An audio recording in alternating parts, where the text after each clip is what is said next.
हाय अस्सलाम वालेकुम। आज की टॉपिक है आरटीई एक्ट 2009। आरटीई एक्ट 2009 के बारे में हम देखेंगे। 2009 आरटीई एक्ट, आरटीई का मतलब है राइट टू एजुकेशन एक्ट। ये है 2009 राइट टू एजुकेशन एक्ट 2009 के बारे में हम देखेंगे। ये 1 से 8 क्लास के बच्चों ओनली, ये क्या है, ये फर्स्ट क्लास से 8th क्लास तक ही ओनली है। उसके बाद आर्टिकल 45 क्या बोला, आपको 6 to 14 ईयर्स के बच्चों को फ्री एजुकेशन देना, बोल के फराहम करना, फ्री एजुकेशन फराहम करना बोल के।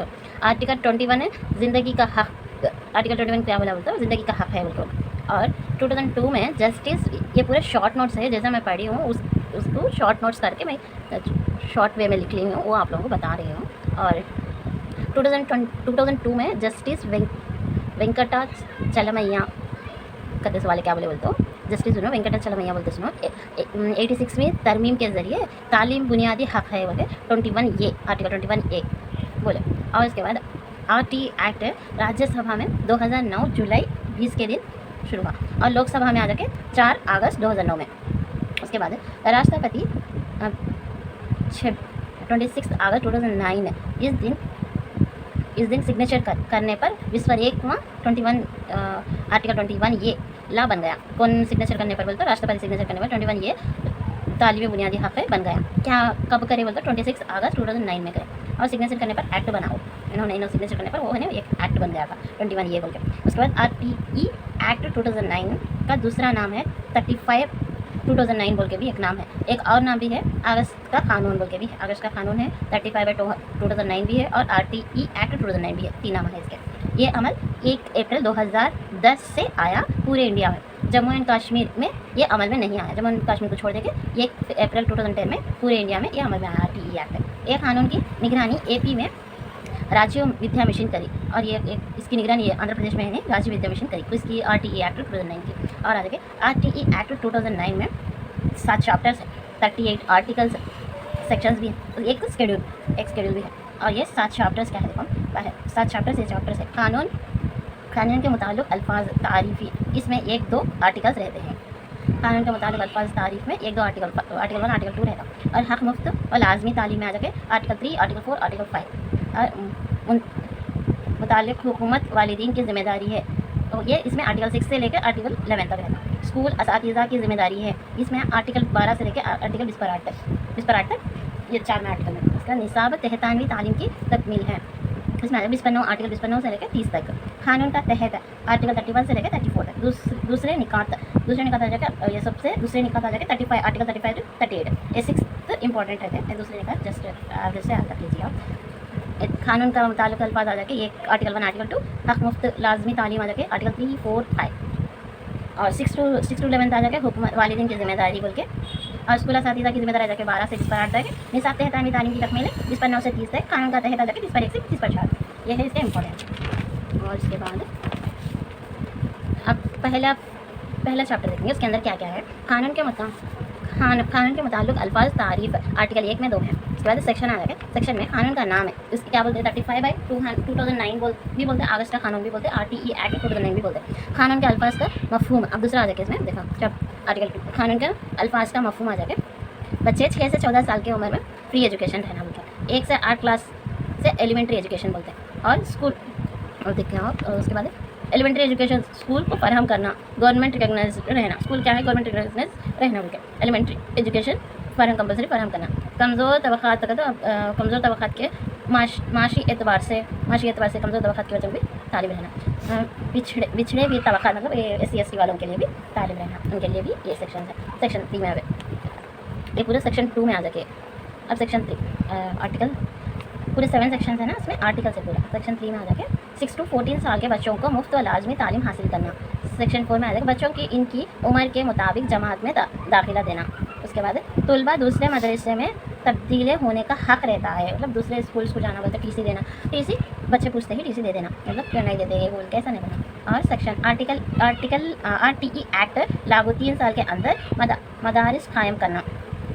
2010 में, 2011, 2012, 2013 में, कि 2010 में आरटीई एक्ट ये हुआ ना, तो 2011, 2012, 2013 के अंदर में 1 किलोमीटर के अंदर में प्राइमरी स्कूल को कायम करना और 3 किलोमीटर में यूपी स्कूल, 5 किलोमीटर में 6 हाई स्कूल।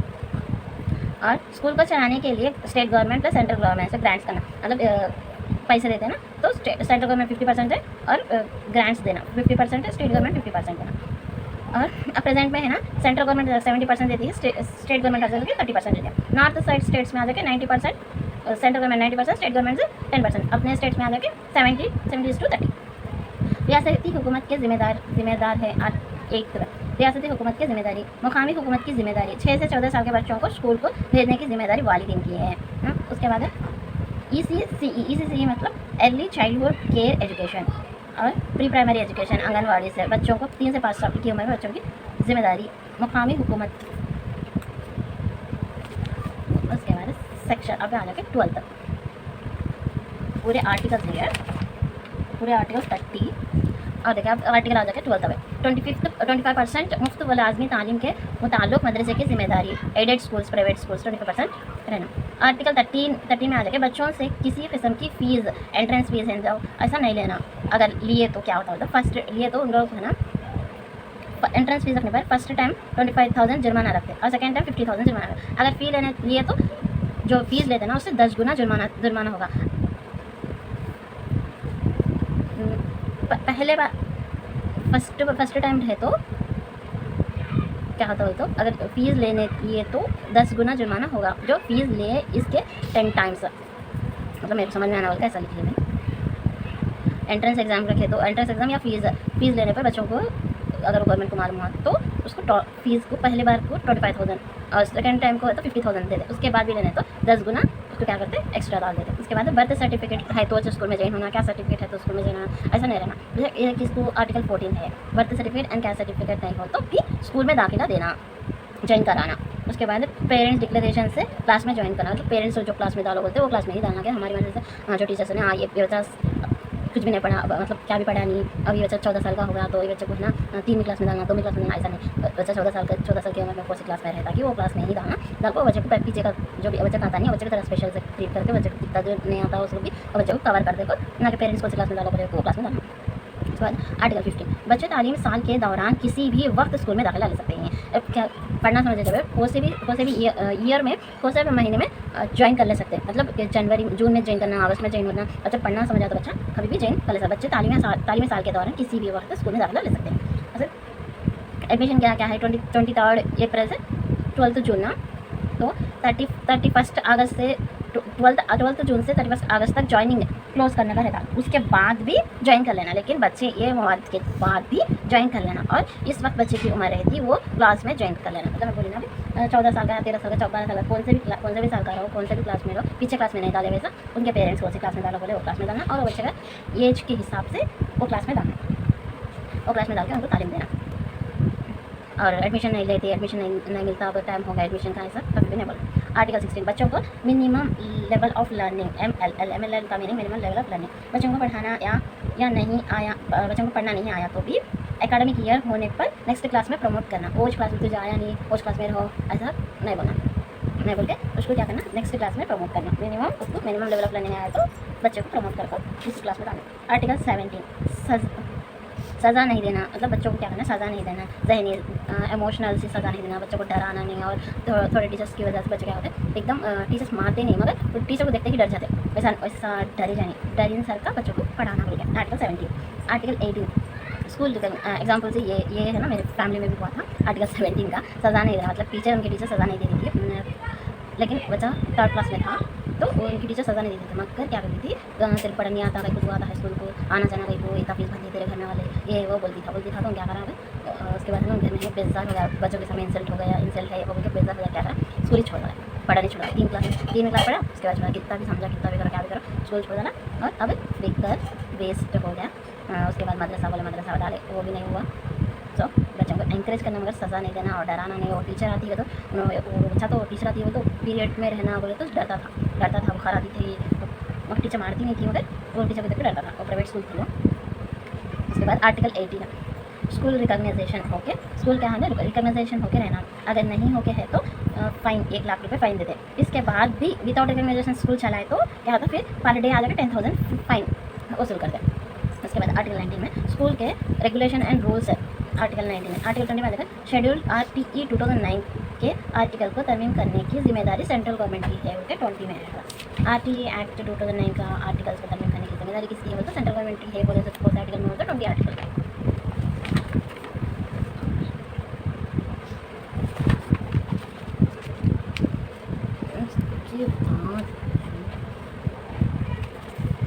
उसके बाद है article 21 SMC school management committee. उसके बाद मुद्दत आ जाएगा 2 ईयर्स, चेयरमैन आ जाके SMC के वालिदैन में से एक कन्वीनर आ जाएगा, स्कूल के हेडमास्टर रहेंगे। आर्टिकल 20/2 में आ जाएगा SMC की जिम्मेदारियाँ, स्कूल डेवलप प्लान है, स्कूल प्लानिंग हो सकती।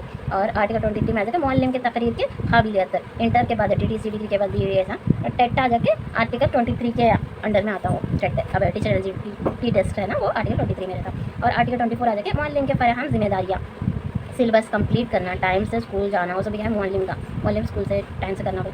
और उसके बाद आर्टिकल 25 तलबा में एक टीचर की निस्बत होना, 20/5 तलबा है तो एक टीचर कंपलसरी होना। 1:30 प्राइमरी स्कूल में 1:30, यूपी स्कूल में आ जाएगा 1:35। अगर प्राइमरी स्कूल में 200 से ज़्यादा हो तो बच्चे 1:40, 40 बच्चों को एक टीचर।